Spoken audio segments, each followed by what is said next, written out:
नमस्कार मित्रांनो.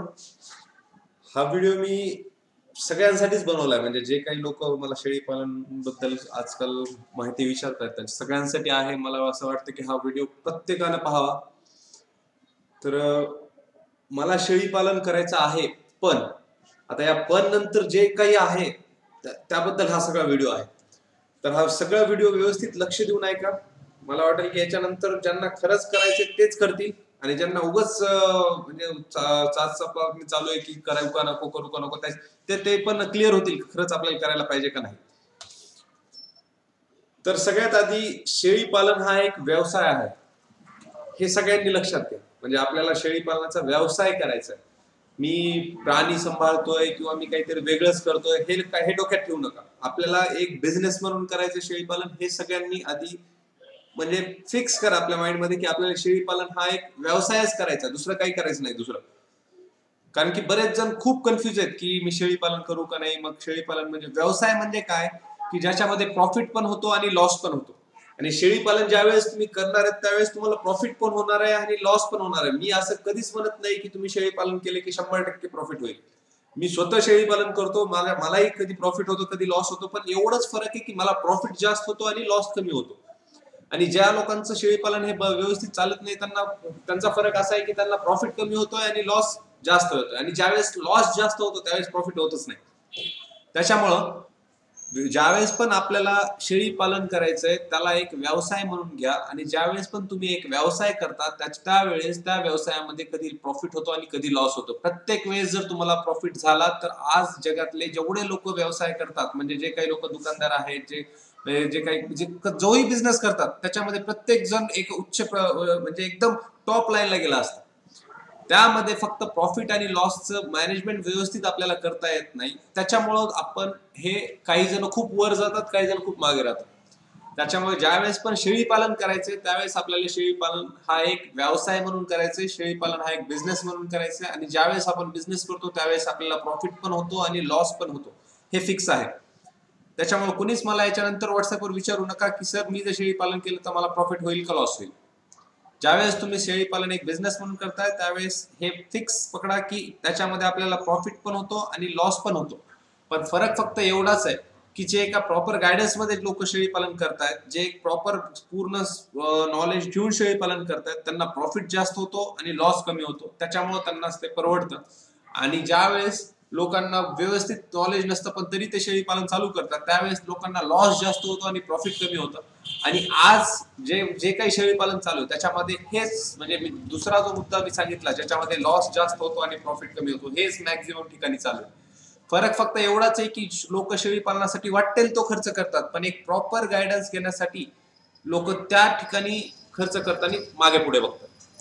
त्याच्यामुळं ज्यावेळेस पण तुम्हाला एक शेळी पालन हा बिझनेस म्हणून चालू करायचंय त्यावेळेस त्या व्यवसायाबद्दल जोपर्यंत तुम्हाला पूर्ण नॉलेज मिळत नाही किंवा जोपर्यंत तुम्ही एका प्रॉपर गायडन्स मध्ये येत नाही तोपर्यंत तो व्यवसाय तुम्ही चालू करू नका. कारण की प्रॉफिट झालेला लोक सांगत नाहीत, पण लॉस झाला तर लोक 10 ठिकाणी सांगतील. पण प्रॉफिट झाला तर एक ठिकाणी पण सांगणार नाहीत की मला प्रॉफिट झाला. त्याच्यामुळे व्यवसाय आला की व्यवसाय म्हणजे प्रॉफिट आणि लॉस. त्याच्यामुळे हे फिक्स करा की आपल्याला प्रॉफिट पण होणार आहे आणि लॉस पण होणार आहे. मग आता कोणतं प्रमाण कशाचं जास्त राहील आणि कशाचं कमी राहील हे आपल्या हातात आहे, आपण कसं करतो त्याच्यावर. त्याच्यानंतर सगळ्यात महत्वाचं म्हणजे शेळी पालन तुम्हाला करायचंय का नाही हे फिक्स करा. कारण की बरेच जण कन्फ्युज आहेत की सर मला शेळी पालन करायचंय, पुन्हा म्हणतात सर मग करू का नाही. त्याच्यानंतर मग विचारतात मग केलं तर खरंच परवडेल का, आणि नाही परवडलं तर मी काय करू. या सगळ्या गोष्टी फालतू गोष्टी आहेत. ज्यावेळेस तुम्हाला शेळी पालन एक व्यवसाय म्हणून करायचा आहे, आणि कोणताही बिझनेस ज्यावेळेस तुम्ही करता, शेळी पालन म्हणूनच नाही, फक्त ज्यावेळेस तुम्ही कोणताही बिझनेस करणार आहे त्यावेळेस तुम्ही हे फिक्स करा की आपल्याला तो बिझनेस करायचा आहे का नाही. करायचा असेल तर त्याच्यानंतर त्याच्या प्रॉफिट आणि लॉस, नफा आणि तोटा याबद्दल विचार बिलकुल करायचा नाही. कारण की कोणताही बिझनेस हा सुरुवात जी आहे बिझनेसची ही लॉस पासूनच होते. तोटाच आधी होतो, कारण की आपल्याला त्या बिझनेस बद्दल त्या व्यवसायाबद्दल अनुभव नसतो. ज्यावेळेस आपल्याला त्या तोट्यातून अनुभव यायला चालू होतो त्यावेळेस आपण तो बिझनेस हळूहळू नफ्याकडे घेऊन जातो.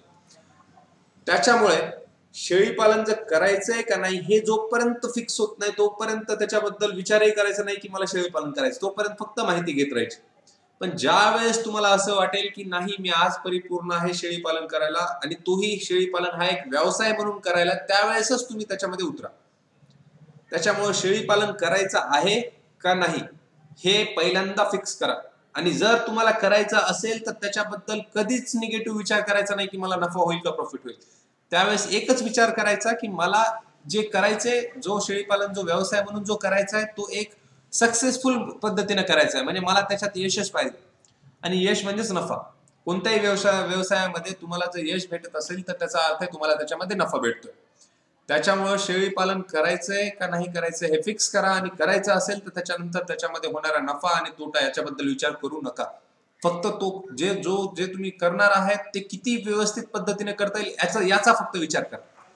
नाही तर आज 5 शेळे आणले की मला किती नफा होईल याच्या मागे ह्याचा जर तुम्ही त्यावेळेसच विचार करायला चालू केला तर तुम्ही कधीही प्रॉफिट मध्ये जाणार नाही. कारण की ज्या वेळेस तुम्ही त्याच्या नफ्याबद्दल विचार करायला चालू करता त्यावेळेस तुम्ही त्या व्यवसायाकडे दुर्लक्ष करायला चालू करता.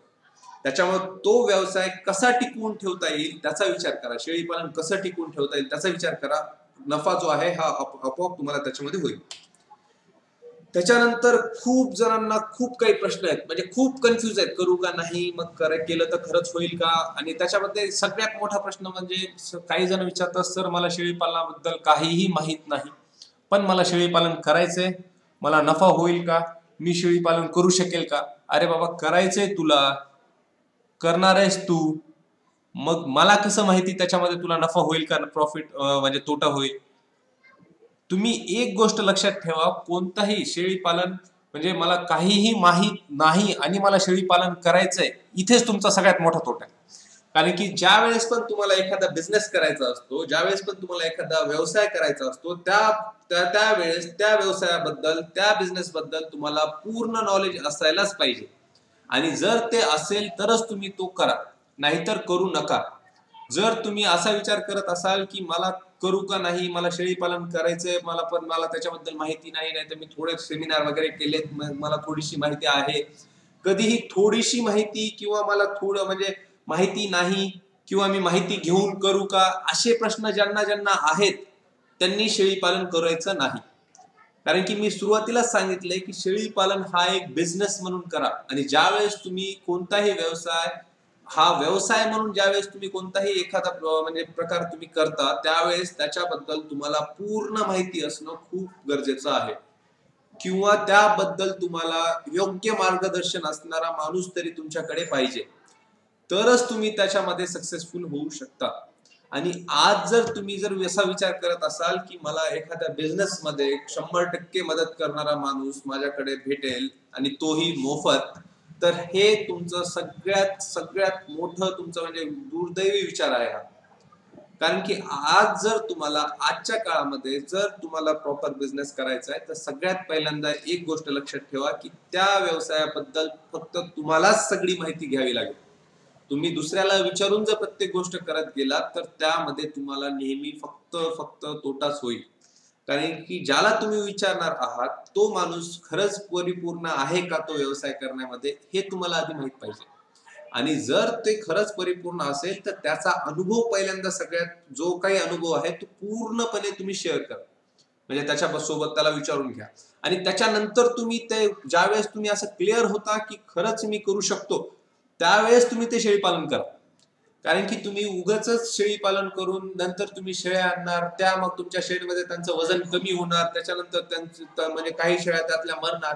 मग हे पाप करून घेण्यापेक्षा थोडा उशीर होईल पण तुम्हाला ते व्यवस्थित करता येईल. त्याच्यामुळे गडबड करू नका. तुमचे जे काही प्रश्न आहेत एकदम फालतू मधला फालतू प्रश्न जो तुम्हाला वाटतो की मी हा प्रश्न पण विचारायला पाहिजे का नाही, असा प्रश्न जो तोपर्यंत तुमचा क्लिअर होत नाही, त्याचं उत्तर जोपर्यंत तुम्हाला पूर्णपणे भेटत नाही तोपर्यंत तुम्ही कधीही शेळी पालन हा व्यवसाय करायच्या नादात पडू नका. या व्हिडिओचे 2 पार्ट आहेत. हा पार्ट इथेच संपतोय, दुसरा पार्ट लगेच मी बोलतोय. दुसरा पार्टही पूर्ण पहा, कारण की याच्यानंतरच तुमचा जो काही तुमचा कन्सेप्ट आहे शेळी पालनाबद्दल तो पूर्णपणे क्लिअर होईल. त्याच्यामुळे हा पार्ट जो आहे हा इथंच संपला. दुसरा पार्टही लगेच पहा, म्हणजे तुम्हाला दुसऱ्या पार्ट बद्दल पण म्हणजे पूर्ण तुम्हाला तुमचं कन्सेप्ट क्लिअर होईल.